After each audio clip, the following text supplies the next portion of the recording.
Fitrah setiap manusia adalah menerima dan mengakui Allah. Lalu bagaimana dengan agama? Jika Allah diterima sebagai satu konsep yang universal, yakni sebagai pencipta dan pengatur alam semesta, lalu bagaimana dengan agama yang jadi beraneka ragam? Kayak misal di Indonesia, ada agama Islam, Kristen, Hindu, Buddha, dan Konfusianisme. Tuhan kan hanya satu, tapi kenapa kepercayaannya jadi bermacam-macam, guys? Simak video ini sampai selesai ya, guys. Assalamualaikum warahmatullahi wabarakatuh. Welcome back to my channel, Fitri Bercerita.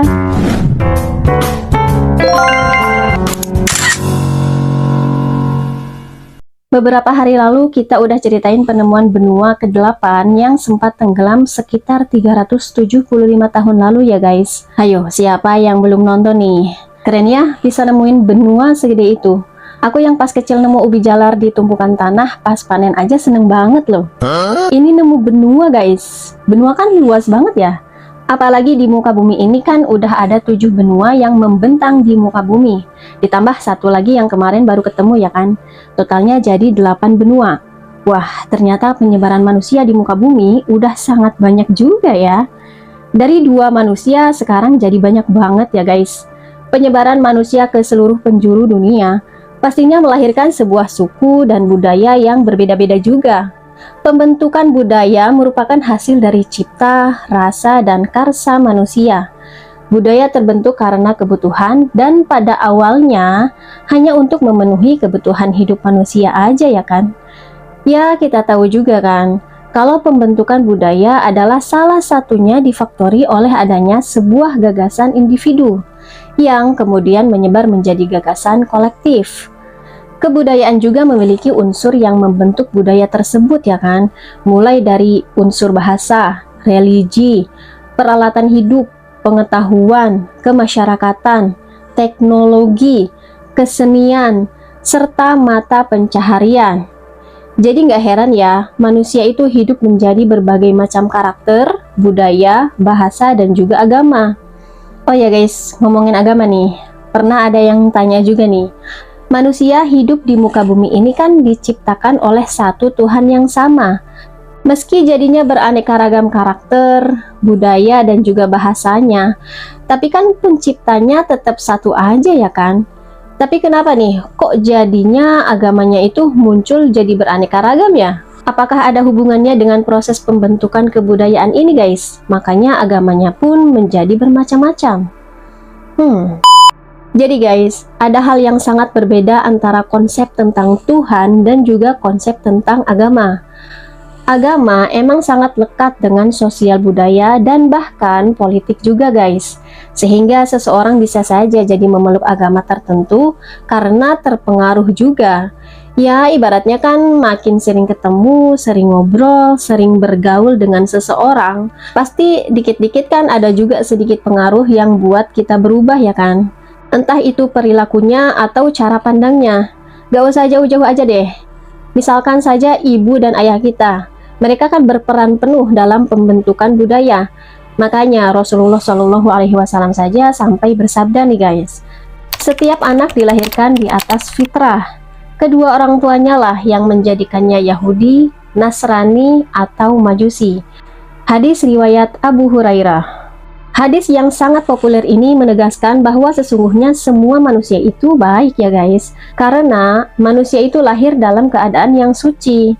Hadis itu juga menunjukkan bahwa orang tua memiliki peran besar terhadap warna keagamaan anak-anaknya. Jadi, orang tua juga dapat mempengaruhi keagamaan anak-anaknya, entah itu menjadi Yahudi, Nasrani, ataupun Majusi.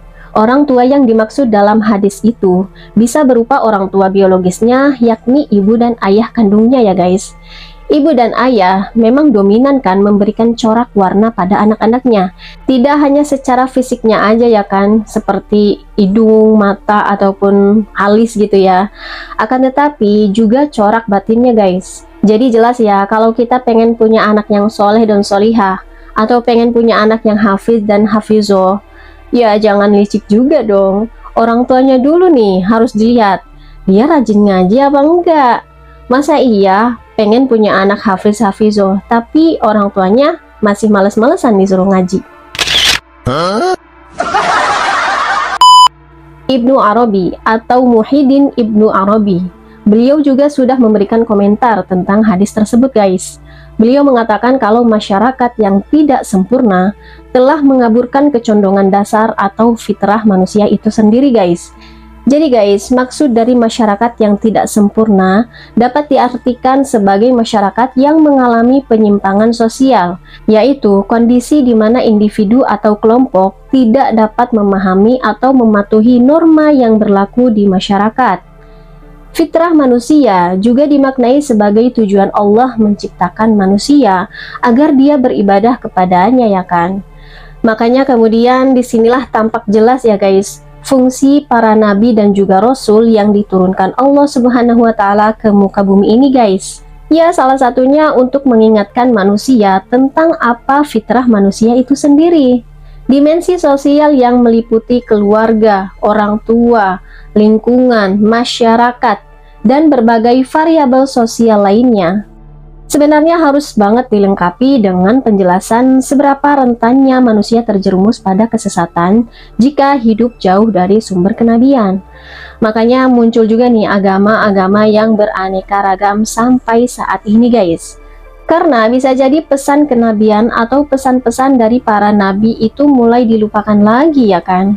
Entah karena ditimbun sejarah, atau memang karena pilihan hidup manusianya sendiri yang memilih untuk menjauh dari ajaran atau tuntunan para nabi dan rasul, ya guys.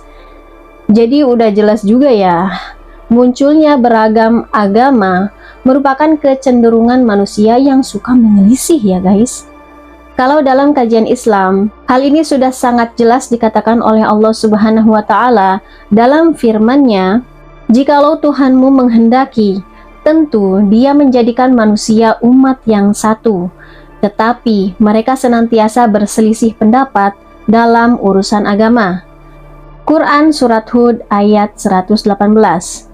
Jadi guys, kasarnya ya, gampang banget sih buat Allah menjadikan seluruh manusia menjadi umat yang satu, yakni menganut agama yang satu, satu keyakinan atau satu pendapat.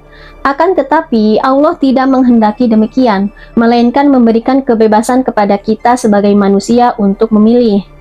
Tapi perlu dicatat ya guys, ini bukan berarti Allah itu lemah. Justru hal ini sebagai wujud keadilan Allah dalam memberikan pahala dan juga siksanya. Meskipun Allah memberikan kita kebebasan dalam memilih, akan tetapi kita sebagai manusia senantiasa tetap berselisih pendapat tentang kebenaran, lantaran manusia mengikuti hawa nafsunya juga, ya kan?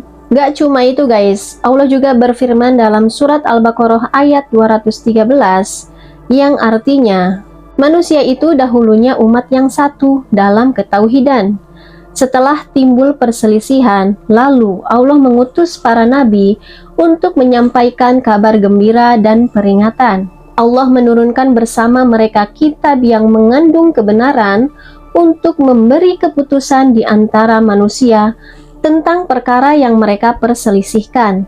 Tidak ada yang berselisih tentangnya, kecuali orang-orang yang telah diberi kitab setelah bukti-bukti yang nyata sampai kepada mereka, karena kedengkian di antara mereka sendiri. Maka dengan kehendaknya, Allah memberikan petunjuk kepada mereka yang beriman tentang kebenaran yang mereka perselisihkan. Allah memberikan petunjuk kepada siapa yang Dia kehendaki ke jalan yang lurus berdasarkan kesiapannya untuk menerima petunjuk. Ibnu Arabi memahami betul akan munculnya keberagaman agama ini guys. Meskipun masing-masing agama mungkin mengandung kebenaran dan juga kebermaknaan, namun tidak semua memiliki kualitas yang sama, ya kan? Ya seperti kita aja sebagai umat Islam, ya kan? Kita pasti akan yakin kalau ajaran Islam adalah yang paling benar. Begitupun dengan ajaran agama-agama lain. Menurut mereka, ajaran agama mereka sendiri adalah yang paling benar.